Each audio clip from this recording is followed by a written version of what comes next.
चलिए उम्मीद करते होंगे आप लोग अच्छे ही होंगे। चलिए एक बार फिर से हम लोग आपसे मिलते हैं। आज जेएमएस स्टडी यूट्यूब चैनल पे आपका फिर से स्वागत है।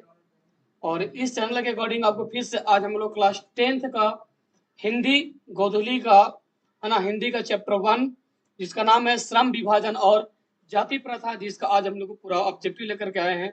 तो उम्मीद करते हैं कि वीडियो आपको अच्छा लगेगा, अंत तक वीडियो बनकर देखेंगे। और अभी ज्वाइन किया होगा तुरंत तो इस वीडियो को ज़्यादा से ज़्यादा है ना शेयर कीजिए, लाइक कीजिए, कमेंट कीजिए। और आपको जो क्वेश्चन का आंसर आपको याद आता हो कमेंट बॉक्स में आप जरूर बताएंगे, ताकि हमें आत्मविश्वास हो कि हाँ ये वीडियो ये क्वेश्चन आपको याद है। तो चलिए फिर से हम शुरू करते हैं इस चैप्टर का ऑब्जेक्टिव, है ना, पहला लेसन का, जिसका नाम है श्रम विभाजन और जाति प्रथा, जो कि आपका 2026 का बिहार बोर्ड एग्जामिनेशन के लिए 10th के लिए बड़ा ही इंपॉर्टेंट, बड़ा ही अच्छा होने वाला है ना। तो चलिए शुरू करते हैं। सबसे पहला इस चैप्टर का ऑब्जेक्टिव का सबसे पहला प्रश्न जो है उसमें कि श्रम विभाजन और जाति प्रथा पाठ्य के लेखक कौन है। यानी जिस चैप्टर के बारे हम लोग पढ़ रहे हैं श्रम विभाजन और जाति प्रथा, तो इस श्रम विभाजन और जाति प्रथा के लेखक कौन है। तो इसका लेखक का नाम जैसा ऑप्शन दिया आपका पहला महात्मा गांधी, बी दिया हुआ पंडित जवाहरलाल नेहरू, तीसरा दिया हुआ बाबा साहब भीमराव अम्बेडकर और चौथा दिया हुआ है रामधारी सिंह दिनकर। तो चलिए फटाफट जिन लोगों को आता हो फटाफट कमेंट बॉक्स में करके बताएंगे कि इसका ऑप्शन कौन सा होगा। तो चलिए बताइए इसका पहला ऑप्शन कौन सा होगा। चलिए आप लोग जब तक जो आता लोग कमेंट बॉक्स में करें, जब तक आपको मैं इसमें बताता हूँ कि इसका जो श्रम विभाजन और जाति प्रथा को जो लेखक हुआ वो होगा ऑप्शन नंबर सी। कौन सा? ऑप्शन नंबर सी, यानी कौन सा? तो डॉक्टर भीमराव अंबेडकर। कौन सा? तो बाबा साहब भीमराव अंबेडकर हैं। इसके साथ अगला प्रश्न हमारा है कि बाबा साहब भीमराव अंबेडकर का जो जन्म है वो कब हुआ था। इसका तो बाबा भीम अम्बेडकर को जन्म है वो कब हुआ था। तो इनका जो जन्म है वो 14 अप्रैल, कब? तो 14 अप्रैल 1891 को। कब हुआ था बाबू? तो 14 अप्रैल 1891 को हुआ था। कब हुआ था? देखिए 14 अप्रैल 1891 का हुआ था। इसके साथ साथ इसका नेक्स्ट वीडियो देखेंगे तो नेक्स्ट वीडियो में चलेंगे हम लोग, सॉरी नेक्स्ट में है कि बाबा साहेब भीमराव अंबेडकर का जन्म कहाँ, यानी जन्म स्थान कहाँ है, इनका कहाँ पे जन्म हुआ था। तो पहला ऑप्शन इसका है वाराणसी, जो कि उत्तर प्रदेश में पड़ता है। दूसरा है मधुमेह, जो कि मध्य प्रदेश में पड़ता है। और उसके बाद है पटना, जो कि बिहार में है। लखनऊ, जो कि उत्तर प्रदेश में। तो चलिए इसका भी राइट आंसर हम लोग बताने का प्रयास करेंगे। तो इसका जो राइट आंसर होगा वो होगा ऑप्शन नंबर बी। कौन सा होगा? तो ऑप्शन नंबर बी, यानी मधु, जो कि है महू, सॉरी कौन है? महू, जो कि कहाँ पड़ता है? महू मध्य प्रदेश में पड़ता है। कहाँ पड़ता है? मध्य प्रदेश में पड़ता है। इसके साथ साथ अगला वीडियो को चलेंगे। अगला आपका जो है वो है अंबेडकर, मतलब भीमराव अंबेडकर जी का जो चिंतन और रचनात्मक के मुख्य प्रेरक व्यक्ति कौन थे। मतलब इनका सबसे ज्यादा चिंतन और रचनात्मक करने वाले जो व्यक्ति थे उनका मुख्य व्यक्ति कौन कौन थे। तो देख सकते हैं इसका ऑप्शन नंबर होगा ए। कौन होगा? ऑप्शन नंबर ए होगा। वो कौन है? तो बुद्ध और कौन थे? कबीर थे। कौन थे? बुद्ध और कबीर, जो कि और कौन थे? जो ज्योतिबा फूले। कौन थे? ज्योतिबा फूले थे। चलिए इसके साथ साथ अगला है कौन सा बाबू? इसका देखिए अगला प्रश्न क्या हमारा कि बाबा साहब अंबेडकर का निधन कब हुआ था, यानी इनकी मृत्यु कब हुई थी। किनका? बाबा साहब अंबेडकर को जो मृत्यु हुआ था वो हुआ था बाबू कब? तो हम लोग देखेंगे इनका जो मृत्यु हुआ था वो कब हुआ था। तो ऑप्शन नंबर ए में है दिसंबर 1956 में। कब हुआ था? 1956 में इनकी मृत्यु हुई थी। इसके साथ साथ अगला इनका देखेंगे तो अगला है कि बाबा साहब अंबेडकर का निधन कहाँ हुआ था। ये तो निधन कब हुआ था? तो 1956 में इनका मृत्यु जो हुआ था वो किस स्थान पे हुआ था। तो चलिए इनका स्थान नेम है दिल्ली।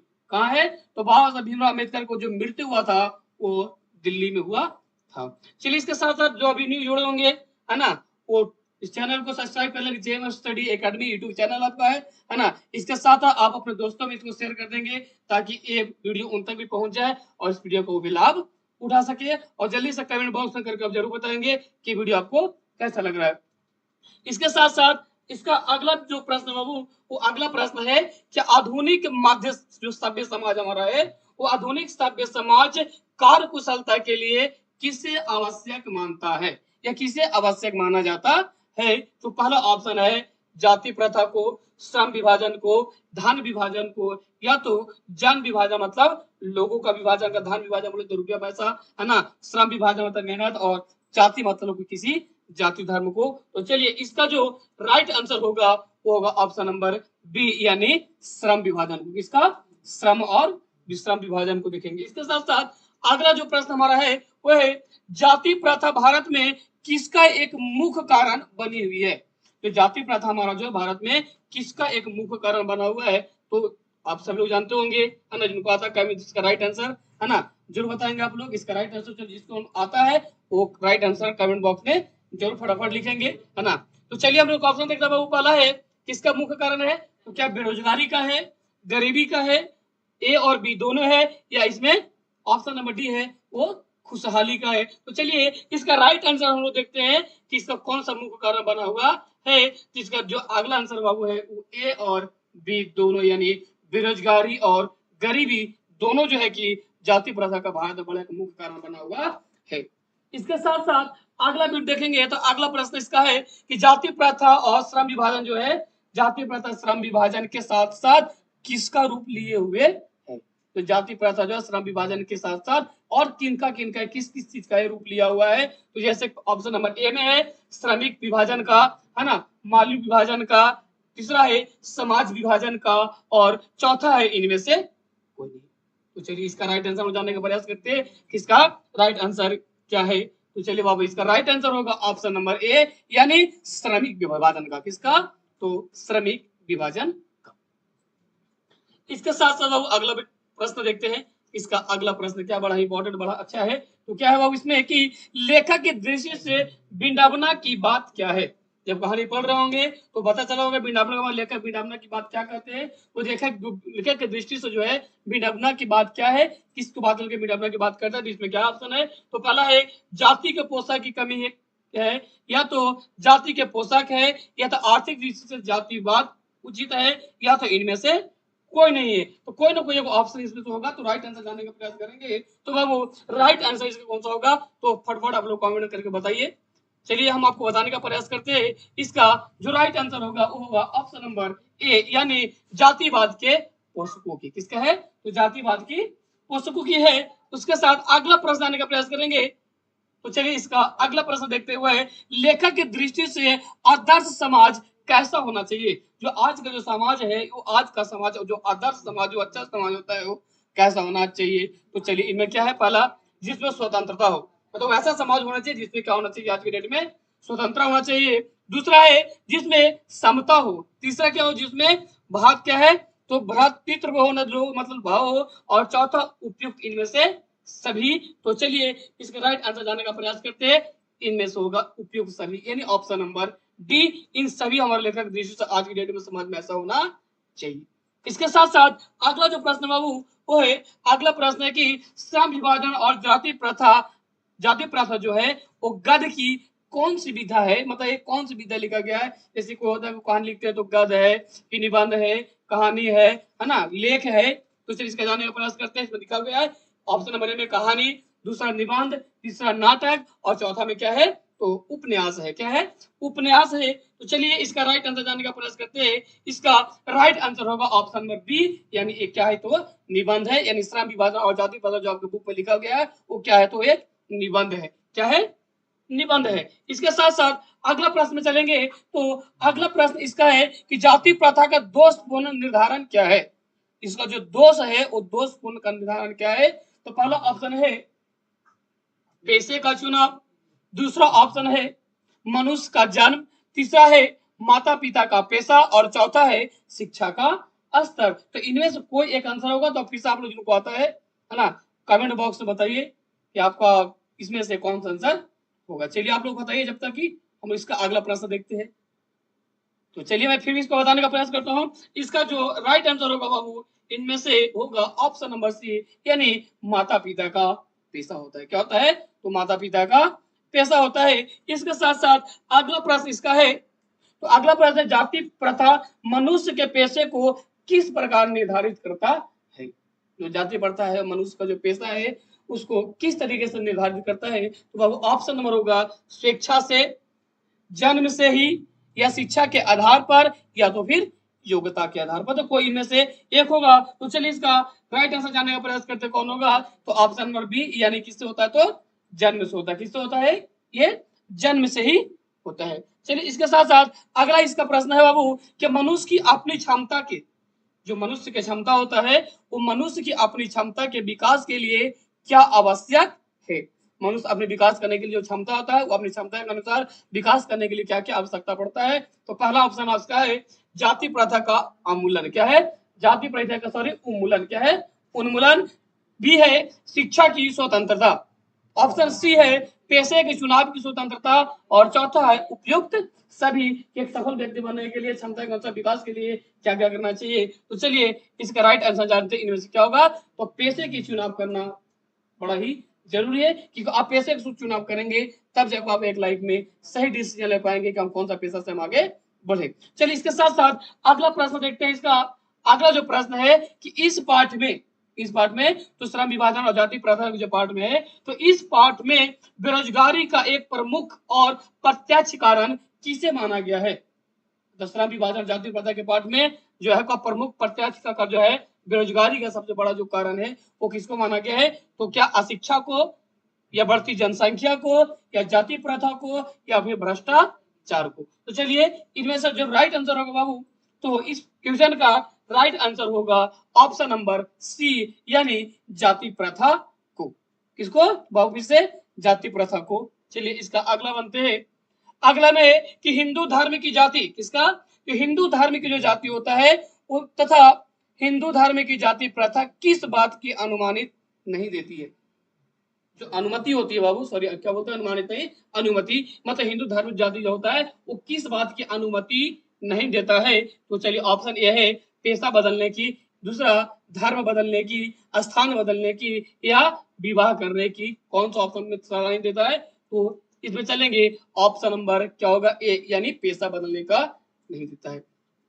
उसके साथ साथ आधुनिक युग में जाति प्रथा की क्या स्थिति है। आज के समय में जो जाति प्रथा की स्थिति वो क्या है, जो कि आप सभी को पता होगा कि आज के समय में जाति प्रथा का कितना है ना, क्या हो रहा है, कैसे कैसे बदलाव हो रहा है। जाति प्रथा की क्या स्थिति आज के समय में वो देखने को मिलता होगा। तो क्या होगा इसका आंसर, पहला है जाति प्रथा की स्थिति क्या है, मतलब सक्रिय है, अच्छा है, निष्क्रिय है, या परिवर्तित हो रहा है, या अपरिवर्तित हो रहा है। तो चलिए इसका जानेंगे। राइट आंसर होगा ऑप्शन नंबर ए, मतलब क्या है वो सक्रिय है। क्या है वो, आज के समय में जो आधुनिक युग का जो जाति प्रथा की स्थिति है वो बिल्कुल सक्रिय है।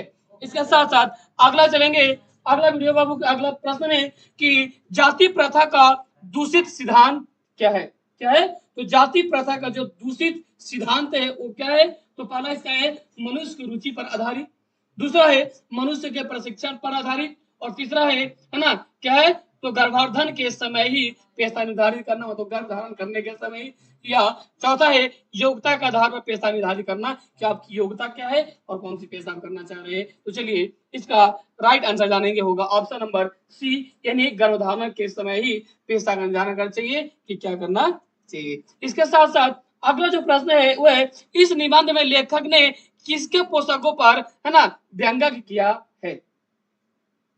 किसमें बाबू, तो इस निबंध में लेखक ने किसके पोषकों पर व्यंग्य किया है। तो चलिए इसका जानने का प्रयास करेंगे। लोकतंत्र के लिए, जातिवाद के लिए, साम्यवाद के लिए, या फिर समाजवाद के लिए। तो चलिए इसका जो राइट आंसर होगा वो राइट आंसर देखते हैं ऑप्शन नंबर बी यानी जातिवाद के लिए। किसके लिए, तो जातिवाद के लिए। इसके साथ साथ अगला प्रश्न बढ़ते हैं। तो अगला प्रश्न है कि आदर्श समाज में, आज का जो आदर्श समाज है वो आदर्श समाज में गतिशील का अर्थ क्या है। तो ऑप्शन नंबर ए है समाज में परिवर्तन की क्षमता, बी है समाज का अस्थिर होना, तीसरा है समाज में संघर्ष, और चौथा है इनमें से कोई नहीं। तो चलिए इसका राइट आंसर फटाफट आप लोग बताते जाइए, लाइक करते जाइए, कमेंट करते जाइए, और अपने दोस्तों में शेयर करते जाइए इस वीडियो को, है ना। चलिए इसका राइट आंसर जानेंगे बाबू। तो राइट आंसर क्या होगा, तो ऑप्शन नंबर ए यानी समाज में परिवर्तन की क्षमता। इसका अर्थ क्या है, तो परिवार में क्या सॉरी समाज में परिवर्तन की क्षमता। इसके साथ साथ अगला है कि समता का क्या अर्थ है। किसका, समता का क्या अर्थ होता है, यानी समानता या असमानता, स्वतंत्रता, या फिर भाईचारा। ये चार ऑप्शन आपका है। इसका जो राइट आंसर होगा वो होगा ऑप्शन नंबर ए यानी समानता। क्या होता है, समता का अर्थ क्या होता है, तो समानता होता है। इसके साथ साथ आगे बढ़ेंगे अगला प्रश्न में। तो भ्रातृत्व क्या है, भ्रातृत्व का अर्थ क्या होता है, भ्रातृत्व का अर्थ क्या होता है, भाईचारा, शत्रुता, असमानता या स्वतंत्रता। तो इसका राइट आंसर जानेंगे वो होता है भाईचारा। क्या होता है, भाईचारा। इसके साथ साथ अगला जो प्रश्न है वो क्या है कि जाति प्रथा किस तरह का विभाजन करती है। तो जाति प्रथा है वो लोगों के बीच में किस तरह का इसको क्या करता है, विभाजन करता है। तो ऑप्शन है स्वाभाविक, अस्वाभाविक, प्राकृतिक या सामाजिक। तो इनमें से क्या होगा बाबू, तो राइट आंसर होगा अस्वाभाविक। क्या होता है, अस्वाभाविक। इसके साथ साथ अगला प्रश्न देखेंगे। तो अगला प्रश्न है कि, है ना, एनिहिलेशन ऑफ कॉस्ट क्या है, एनिहिलेशन ऑफ कॉस्ट किसकी प्रसिद्ध रचना है। तो ऑप्शन देखते हैं, पहला महात्मा गांधी, दूसरा जवाहरलाल नेहरू, तीसरा बाबा साहब भीमराव अम्बेडकर और चौथा है कौन, तो राजेंद्र प्रसाद, डॉक्टर राजेंद्र प्रसाद। तो ऑप्शन देखते हैं बाबू इसका कौन होगा, तो बाबा साहेब भीमराव अम्बेडकर। कौन होंगे, डॉक्टर भीमराव अम्बेडकर, बाबा भीमराव अम्बेडकर बोल सकते हैं। इसके साथ साथ अगला जो प्रश्न है वो सेम है कि एनिहिलेशन ऑफ द कॉस्ट का हिंदी रूपांतर किसने किया था। ये जो लिखा हुआ था वो हिंदी में इसको रूपांतरित किसने किया। तो वही फिर ऑप्शन इसका है कौन है, तो ललाई सिंह यादव, नलिन विलोचन शर्मा, हजारी प्रसाद द्विवेदी या भी रामविलास शर्मा। तो इनका जो राइट आंसर होगा वो ऑप्शन नंबर ए यानी ललाई सिंह यादव, जो इसको इस भाषा को किसमें, तो हिंदी में उन्होंने बनाया था, हिंदी में रूपांतरित किया है। इसके साथ साथ अगला जो प्रश्न है वो अगला प्रश्न है कि भारतीय संविधान के निर्माता के रूप में हम किन्हें जानते हैं, या भारतीय संविधान के निर्माता, भारतीय संविधान के जनक किसे कहा जाता है। तो आप सब लोग जानते होंगे जिनका एक ही नाम है वो है डॉक्टर भीमराव अम्बेडकर। इसके साथ साथ अगला देखेंगे बाबू, तो बाबा साहेब अम्बेडकर ने वकालत की पढ़ाई कहाँ से प्राप्त की थी, कि वो वकालत भी करते थे। तो वकालत की पढ़ाई कहाँ से शुरू की तूने, तो न्यूयॉर्क, लंदन, दिल्ली या फिर मुंबई। तो चलिए इसका राइट आंसर जानने का प्रयास करते हैं, कहां से, तो ये लंदन से। कहां से, लंदन से आपने किसकी पढ़ाई की थी, तो वकालत की पढ़ाई की थी। इसके साथ साथ अगला इसका बाबू अगला जाने क्या है कि जाति प्रथा के कारण लोग क्या करने के लिए विवश होते हैं। जब जाति प्रथा की बात होती है तो जाति प्रथा करने, है ना, के कारण लोग क्या क्या करने के लिए विवश उठते हैं। तो चलिए ऑप्शन जानते हैं, अपनी रुचि का कार्य, अपनी क्षमता का कार्य, पैतृक पेशा या कोई नया पेशा करने का प्रयास करते हैं। तो जानते हैं पैतृक पेशा। कौन सा, तो पैतृक पेशा करते हैं। इसके साथ साथ अगला देखेंगे। तो अगला प्रश्न में बाबू है कि आपका लेखक के अनुसार, किसके अनुसार, तो लेखक के अनुसार जाति प्रथा का सबसे बड़ा दोष क्या है। जो लेखक के अनुसार सबसे बड़ा जो जाति प्रथा का सबसे बड़ा दोष है वो कौन होगा। तो इसमें क्या होगा, इनमें से लोग अपनी रुचि का काम कर नहीं पाते हैं, या लोग अपनी बेरोजगारी का शिकार होते हैं। इनमें मनुष्य क्या आता है, मनुष्य जन्म से ही, है ना, बंधा रहता है, या उपयुक्त इसमें से सभी होता है। तो चलिए इसका राइट आंसर जानने का प्रयास करेंगे, उपयुक्त सभी होता है। कौन सा होगा, तो उपयुक्त सभी दोष उनको है। इसे आदर्श समाज के लिए क्या आवश्यक नहीं है, एक नए समाज के लिए, जो आदर्श नया समाज आ रहा है उनके लिए क्या आवश्यकता नहीं है, क्या स्वतंत्रता, समता, है ना, भातृत्व या फिर जातिवाद। तो चलिए इसका राइट आंसर देखेंगे वो क्या होगा, जातिवाद। क्या होना चाहिए, जातिवाद आवश्यक नहीं है। अगला देखते हैं इसका जो अगला होगा क्या है कि जाति प्रथा के आधार पर श्रम विभाजन कैसा है।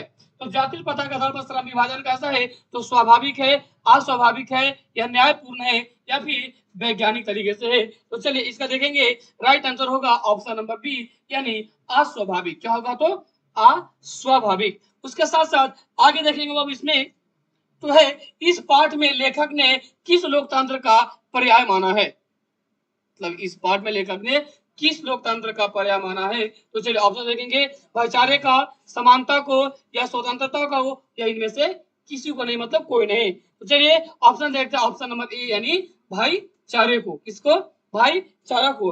अगला प्रश्न इसका है कि जाति प्रथा किस प्रकार के समाज का निर्माण करती है। जो आज के जो जाति समाज में जो जाति प्रथा है वो किस प्रकार का समाज का निर्माण करती है। तो ऑप्शन देखेंगे, पहला ऑप्शन है आदर्श समाज का, सभ्य समाज का, है ना, दास्तापूर्ण समाज का, और लास्ट है गतिशील समाज का। तो चलिए इसका राइट आंसर जानते हैं, कौन सा होगा, कौन सा होगा, तो दास्तापूर्ण समाज का। किसका बाबू, तो दास्तापूर्ण का। इसके साथ साथ अगला प्रश्न इसका बाबू कि जाति प्रथा पेशे का कैसा दोषपूर्ण निर्धारण करती है। जो हमारा जाति प्रथा का पेशे है या पेशे जो है वो कैसा दोषपूर्ण निर्धारित करता है, तो इसका क्या होगा, तो मनुष्य की क्षमता के अनुसार, है ना, मनुष्य की रुचि के अनुसार, जन्म से ही या शिक्षा के आधार पर। तो इसका राइट आंसर होगा क्या, जन्म से ही। क्या होगा, जन्म से ही। अगला देखते क्या होगा, तो जाति प्रथा पेशे के कैसे दोषपूर्ण निर्धारण करती है, वही तो आपको बताए कैसा होगा, तो जन्म से ही। आगे देखते हैं लेखक के अनुसार, किसके अनुसार, तो लेखक के अनुसार बेरोजगारी का एक प्रमुख कारण क्या है। लेखक बस आज के समय जो बेरोजगारी है उसका प्रमुख कारण क्या हो सकता है, तो शिक्षा का अभाव, जनसंख्या वृद्धि, या जाति प्रथा, या होगा औद्योगिकरण। तो इसका राइट आंसर क्या होगा बाबू, इसका राइट आंसर होगा जाति प्रथा। क्या होगा, जाति प्रथा। इसके साथ साथ आगे बढ़ते हैं तो क्या होगा, हिंदू धर्म के अनुसार, किसके अनुसार, तो हिंदी धर्म के अनुसार जाति प्रथा का आधार क्या है।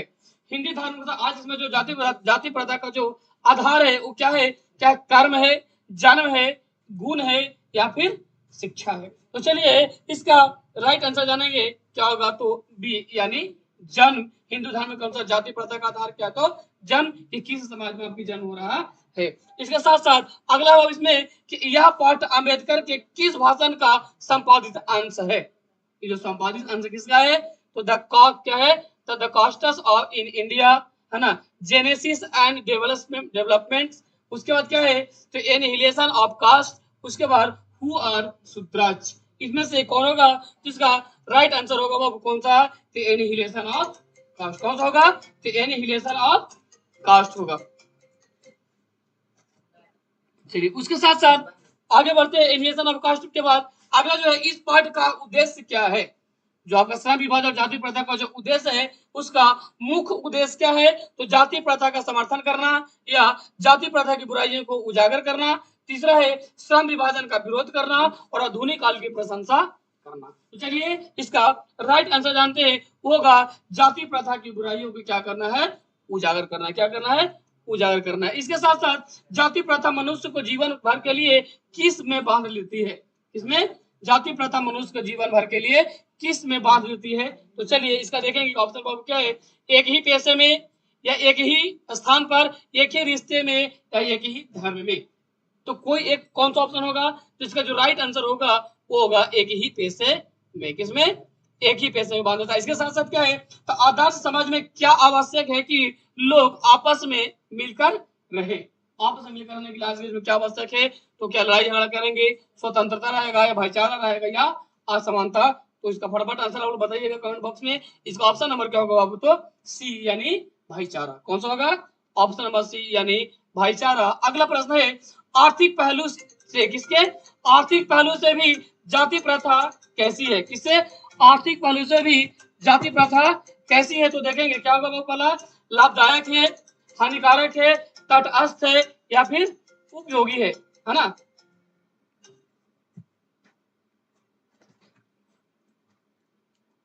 चलिए इसके साथ देखेंगे ऑप्शन क्या होगा, पहला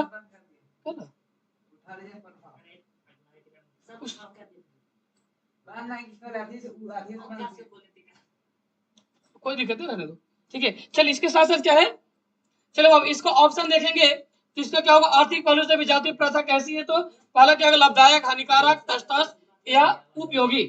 कोई एक होगा। तो चलिए ऑप्शन नंबर देखते हैं कौन सा होगा, तो ऑप्शन नंबर बी यानी हानिकारक। कौन सा होगा, तो हानिकारक होगा। इसके साथ साथ अगला देखेंगे तो अगला प्रश्न इसमें है कि जाति प्रथा किस दृष्टि से भी एक गंभीर समस्या है। आज में जो जाति प्रथा है उसकी गंभीर की समस्या है ना। तो इसकी दृष्टि कैसी है, तो चल देखेंगे सामाजिक, आर्थिक, सांस्कृतिक, या उपयुक्त सभी। तो क्या होगा अब इसमें, आर्थिक यानी ऑप्शन नंबर बी। इसके साथ अगला है जाति प्रथा के कारण, जाति प्रथा के कारण क्या होता है जब व्यक्ति को अपना पेशा बदलना पड़ता है। जब व्यक्ति को अपना पेशा बदलना पड़ता है तो जाति प्रथा का ऐसा क्या कारण होता है कि लोग अपना पेशा बदल देते हैं। तो चलिए ऑप्शन है आसानी से बदल लेता है, या कठिनाई होती है, या कोई फर्क नहीं पड़ता, या वह सफल हो जाता है। तो ऑप्शन नंबर होगा बी यानी कठिनाई होती है इसलिए वो अपना पेशा क्या करता है, बदल लेता है। इसके साथ साथ अगला है इसमें कि लेखक ने जाति प्रथा को किस रूप में देखा है। लेखक ने जाति प्रथा को किस रूप में देखा है? तो क्या गुणकारी, अमानवीय, स्वाभाविक या वैज्ञानिक? तो ऑप्शन नंबर होगा बी यानी अमानवीय। क्या है? अमानवीय में। जाति प्रथा के समर्थक इसे किस रूप में देखते हैं? जो जाति प्रथा के समर्थक होते हैं वो इसे किस रूप में इसको देखते हैं? तो वह इसको जिस रूप में देखते हैं क्या क्या है? तो सब विभाजन का एक रूप देखते हैं, या श्रमिकों का विभाजन देखते हैं, या आदर्श समाज का आधार है, या असमानता का आधार है। तो चलिए इसको देखते हैं कि सॉरी क्या है? असमानता नहीं, समानता का आधार है। तो इसका जो राइट आंसर होगा वो होगा ए यानी श्रम विभाजन का क्या है? एक रूप है। किसका है? तो श्रम विभाजन का एक रूप है। इसके साथ साथ आगे देखेंगे कि वास्तविक लोकतंत्र के लिए क्या आवश्यक है। यानी वास्तविक लोकतंत्र के लिए क्या क्या आवश्यक है? जातिवाद, भाईचारा, उच्च नीच या फिर भेदभाव? तो चलिए इसका जो राइट आंसर होगा वो क्या होगा? तो भाईचारा होगा। कौन सा होगा? भाईचारा होगा। इसके साथ साथ अगला है, यह निबंध समाज के लिए किस पहलू का प्रकाश डालता है? यह जो निबंध है वो हर समाज के लिए किस पहलू पर प्रकाश डालता है? राजनीतिक पर, सामाजिक पर, आर्थिक पर या फिर धार्मिक पर? तो चलिए इसका राइट आंसर जानते हैं वो क्या होगा? बी यानी समाज पर यानी सामाजिक पर। इसके साथ साथ आगे देखते हैं तो अगला इसका है कि अंबेडकर ने किस प्रकार के समाज की कल्पना की थी? जो डॉक्टर भीमराव अंबेडकर जी तो किस प्रकार के समाज की कल्पना उन्होंने किया था? किसका है? तो जाति विहीन, वर्गहीन, शोषण विहीन या उपयुक्त? इसमें से सभी होगा। तो चलिए इसका देखेंगे उपयुक्त सभी उत्तर, मतलब बाबा साहब भीमराव अंबेडकर किसने? उपयुक्त सभी, मतलब ऑप्शन नंबर कौन होगा? बी, ए, मतलब ए बी सी और डी जो जो कौन कौन होंगे? सब होंगे। इसके साथ साथ आगे देखते क्या है कि बाबा साहब भीमराव अंबेडकर का जन्म कहाँ हुआ था? सॉरी कब कब हुआ था? किनका? डॉक्टर भीमराव अंबेडकर का जन्म तो पहले आपको पता है कि 14 अप्रैल 1891 को हुआ था। कौन होगा? तो ऑप्शन नंबर ए यानी 14 अप्रैल 1891 को हुआ था। इसके साथ साथ आपका इस चैप्टर का पूरा ऑब्जेक्टिव क्या आता है? खत्म हो जाता है। तो चलिए ये वीडियो आपको कैसा लगा है ना, इस कमेंट बॉक्स में जरूर बताइएगा। उसके साथ साथ अपने दोस्तों में शेयर करिएगा, लाइक कीजिएगा, शेयर कीजिएगा। वीडियो का फीडबैक आप कमेंट बॉक्स में जरूर बताएंगे। बाकी के लिए थैंक यू, जय हिंद। बाकी फिर मिलते हैं अगले नेक्स्ट वीडियो के साथ। तब तो मस्त रहिए, स्वस्थ रहिए, अच्छे से बढ़िए। Thank you.